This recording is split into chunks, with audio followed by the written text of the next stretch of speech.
Le paysage ordinaire, paysage du quotidien. Au-delà de l'expérience paysagère exceptionnelle procurée par quelques sites remarquables, demeure une manière plus ordinaire d'apprécier le caractère paysager d'espaces souvent jugés banals, mais constitutifs de nos territoires du quotidien.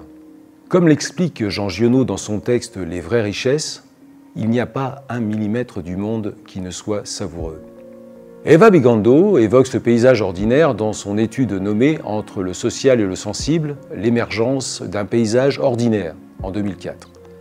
Le paysage ordinaire émerge malgré ou grâce à une évidente banalité parce qu'il rime avec la qualité d'un cadre de vie de plus en plus recherché de nos jours.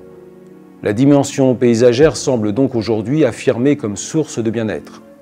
Les points d'observation ordinaires sont les plus intimes. Ancrés dans le quotidien, ils correspondent à des pratiques banales.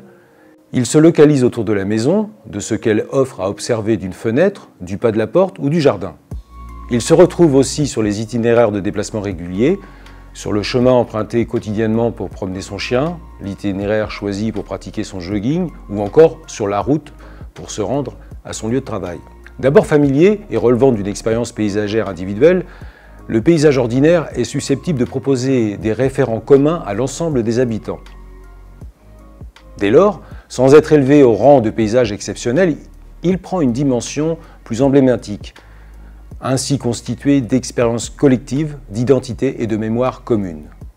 Ce paysage du quotidien devient alors un bien commun, socle d'un style de vie, d'une culture partagée sur un territoire donné. Nous le comprenons intuitivement, chacun en a les codes de fonctionnement, de lecture, le vocabulaire, de description. C'est cette familiarité qui nous rassure, procure un sentiment de sécurité, de bien-être, d'appartenance au territoire. Ces paysages ordinaires sont en constante évolution et leurs changements sont difficiles à évaluer et à mesurer, sauf à les photographier de manière répétée. Les transformations plus ou moins diffuses ou ponctuelles, imposées ou concertées, se superposent de façon plus ou moins anarchique dans le temps et l'espace. Le paysagiste Gilles Clément intègre dans ces paysages ordinaires le concept de tiers-paysage, qui désigne la somme des espaces où l'homme abandonne l'évolution du paysage à la seule nature. Il concerne les délaissés urbains ou ruraux, les espaces de transition, les friches, marais, landes, tourbières, mais aussi les bords de route, rives, talus, voies ferrées, etc.